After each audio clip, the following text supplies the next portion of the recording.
नमस्कार दोस्तों, स्वागत है आपका हमारे चैनल में। हम आपके लिए लेकर आए हैं एक प्यारी सी कहानी।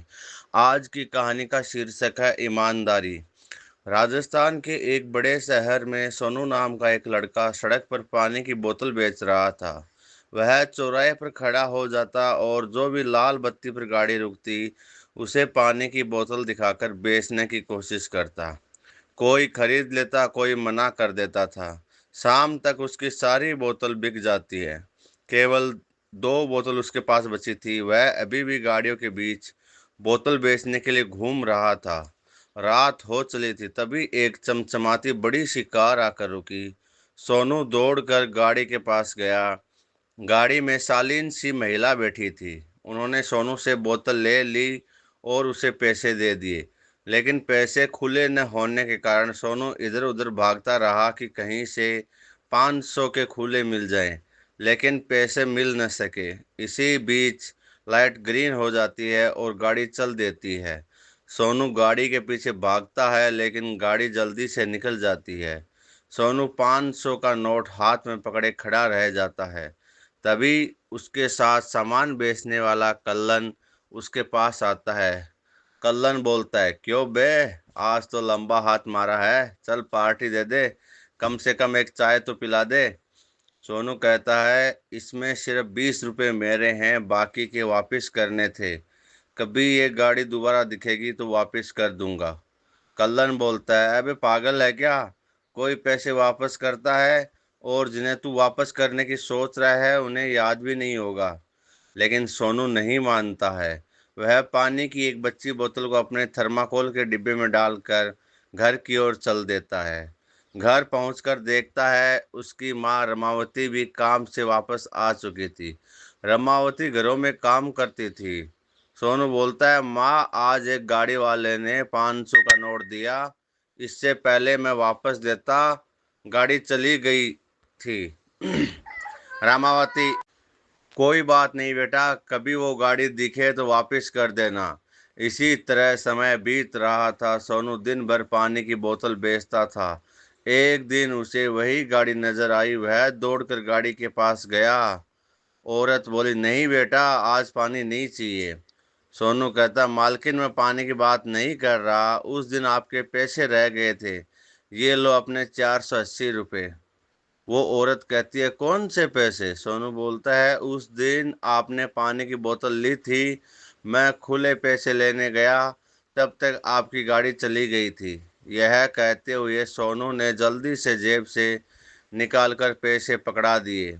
औरत बोलती है, ड्राइवर, गाड़ी साइड में लगाओ। बेटा, साइड में चलकर बात करते हैं। गाड़ी से उतरकर उस औरत ने सोनू से पूछा, बेटा, तुम चाहते तो ये पैसे रख सकते थे, इन्हें वापस करने की क्या जरूरत थी? सोनू कहता है, मालकिन, हम अपनी मेहनत का खाते हैं, इसमें केवल 20 रुपए मेरे थे, वो मैंने ले लिए। औरत बोलती है, चलो, अब ये पैसे मैं तुम्हें दे रही हूँ, ये रख लो। सोनू ने कहा, नहीं, ये तो मैं नहीं ले सकता, माँ ने मना किया है।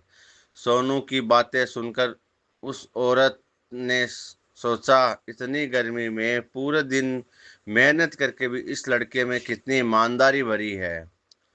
वो औरत कविता जी बोलती है, बेटा, तुम कहाँ रहते हो?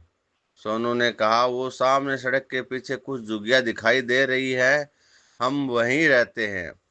कविता जी ने कई बार पैसे देने की कोशिश की, लेकिन सोनू ने पैसे नहीं लिए। फिर कविता जी अपनी गाड़ी में बैठकर चली गई। सोनू के चेहरे पर एक संतोष का भाव था। उसने सारी बात अपनी माँ को बताई। यह सुनकर उसकी माँ बहुत खुश हुई। तब से जब भी कविता जी वहां से गुजरती, सोनू से 2 या 3 पानी की बोतल ले लेती, जिससे उसकी मदद हो सके। इसी तरह समय बीत रहा था। कुछ दिन बाद कविता जी उधर से गुजरी तो उन्हें सोनू कहीं दिखाई नहीं दिया। जब कई दिनों तक सोनू नहीं दिखा तो कविता जी ने एक दिन कल्लन को इशारे से बुलाया। कल्लन ने कहा, मालकिन, पानी चाहिए क्या? कविता जी बोली, वो सोनू कहाँ, नजर नहीं आ रहा। कल्लन बोलता है, उसके साथ तो बहुत बुरा हुआ, उसकी माँ मर गई, उसके मरने के बाद यहाँ के गुंडों ने उसकी झुग्गी पर कब्जा करके उसे भगा दिया। कविता जी ने कहा, लेकिन अब वो कहाँ मिलेगा? कल्लन कहता है, वो तो पता नहीं, उसे उन लोगों ने बहुत मारा, शायद किसी अस्पताल में पड़ा हो या मर भी गया हो। यह सुनकर कविता जी की आंखें नम हो गई। उन्होंने सारा काम छोड़कर सोनू को ढूंढना शुरू किया, लेकिन उसका कहीं पता नहीं लगा। कल्लन की बातें उनके दिमाग में घूम रही थी, शायद मर भी गया हो, शायद मर भी गया हो। इसी तरह कई महीने बीत गए, सोनू का कोई पता नहीं लगा। कविता जी ने इसे भाग्य का खेल मानकर सब्र कर लिया, लेकिन सोनू की ईमानदारी उन्हें आज भी झकझोर जाती थी। इतने ईमानदार बच्चे के साथ इतना गलत नहीं होना चाहिए था। एक दिन कविता जी कहीं जा रही थी तो उन्होंने देखा सड़क के किनारे एक बच्चा बैठकर भीख मांग रहा था। उसका एक पैर कटा हुआ था, पास ही में एक टूटी बैसाखी रखी थी। पहले तो कविता जी ने उसे अनदेखा कर दिया, लेकिन ध्यान से देखने पर उन्होंने पाया कि यह तो सोनू है। फटाफट गाड़ी रुकवाकर उसके पास गई। उन्हें देखकर सोनू रोने लगा। कविता जी ने कहा, बेटा ये सब कैसे हुआ और तू भीख क्यों मांग रहा है? सोनू कहता है, मालकिन, ईमानदारी सब माँ के साथ चली गई, मेरी झुग्गी पर कब्जा हो गया, उनका विरोध करने की सजा पैर देकर चुकानी पड़ी। अब तो मेरे पास कुछ भी नहीं है, इसलिए भीख मांग रहा हूँ। कविता जी की आंखें नम हो गई। कविता जी ने कहा, कौन कहता है तेरी माँ के साथ ईमानदारी चली गई? तेरी माँ ने जो सिखाया उस ईमानदारी की वजह से तुम मेरे पैसे वापस करने आया, तभी मैं तुझे याद रख पाई, वरना यहाँ सैकड़ों बच्चे घूम रहे हैं जिन्हें मैं जानती नहीं। तेरी ईमानदारी के कारण कई महीनों से तुझे ढूंढ रही हूँ। उसकी बातें सुनकर सोनू सिर्फ रो रहा था। हंसता मुस्कुराता चेहरा अब जिंदगी से मायूस और निराश दिख रहा था। कविता जी उसे अपने घर ले गई। उसे न केवल अपने घर में रखा, बल्कि उसके लिए एक पैर भी बनवाया। अब सोनू भी बच्चों की तरह चल सकता था। सोनू को उन्होंने अपना बेटा बना लिया था। अब वह स्कूल जाता था। एक दिन उसी चौराहे पर कविता जी की गाड़ी रुकी। तब भी कल्लन दौड़ता हुआ पानी की बोतल लेकर आया। पास में बैठे सोनू को देखकर वह चौंक गया। सोनू कार से उतरा और कल्लन को गले लगाया। सोनू ने कहा, कल्लन, ये वही 480 रुपये की ईमानदारी है जिसे तू पार्टी में उड़ाना चाहता था। कुछ ही देर में लाइट ग्रीन हो गई। सोनू गाड़ी में बैठकर कविता जी के साथ चला गया।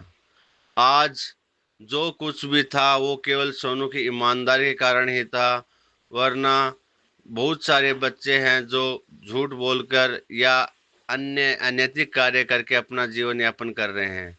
तो दोस्तों, ईमानदारी ही एक ऐसा सर्वश्रेष्ठ हथियार है जिसके साथ बिना लड़े बिना कुछ किए अपन आगे बढ़ सकते हैं। जितना ज़्यादा व्यक्ति ईमानदार होगा उतना ही वो आगे बढ़ेगा, भगवान का उसे आशीर्वाद मिलेगा। तो दोस्तों, ये कहानी आपको कैसी लगी कमेंट बॉक्स में ज़रूर बताएं। साथ ही चैनल पर आप नए हो तो चैनल को सब्सक्राइब करें, लाइक करें और शेयर भी कर दीजिएगा। धन्यवाद।